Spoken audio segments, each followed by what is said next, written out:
Hey Christy, and thanks for submitting a question on my Q&A part of my TikTok. So I'm going to answer that question. How do you get your kid to stand tall? So I'm glad you asked. Posture, in my opinion, is the most important part of the pitching motion. If your posture is shot, you can't get stability, you can't get any whip. I mean, it just kills your speed, kills your accuracy, and it sets you up for injuries.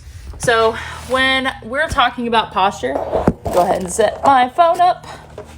A lot of times I see things like this, either butts out, ninja move, or they're forward like this, or leaning forward when they're landing.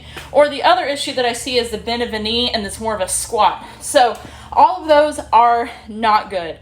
The main thing that I talk about is helping the girls realize which muscles to engage to stay tall. So we talk about having to learn how to squeeze your core, which your core is all the way around.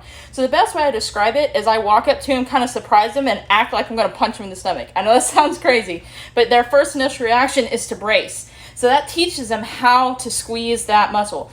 Then I also talk about squeezing your butt. You're going to hear me say squeeze your butt a lot. So you want to imagine that you got to have something between your butt cheeks, and you got to squeeze to hold this in. So it's just teaching them how to hold this position and keep this still. I also have them squeeze, and I push in different angles, and they're not supposed to allow them to move.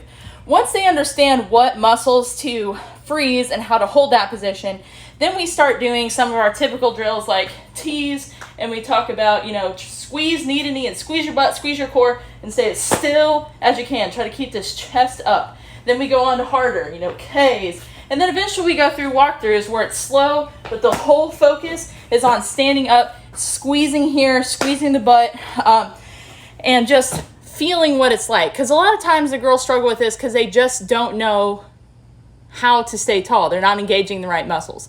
So if you can help them realize what that is, then they're going to have a lot more success with posture. So hopefully that helps, and let me know if you have any more questions.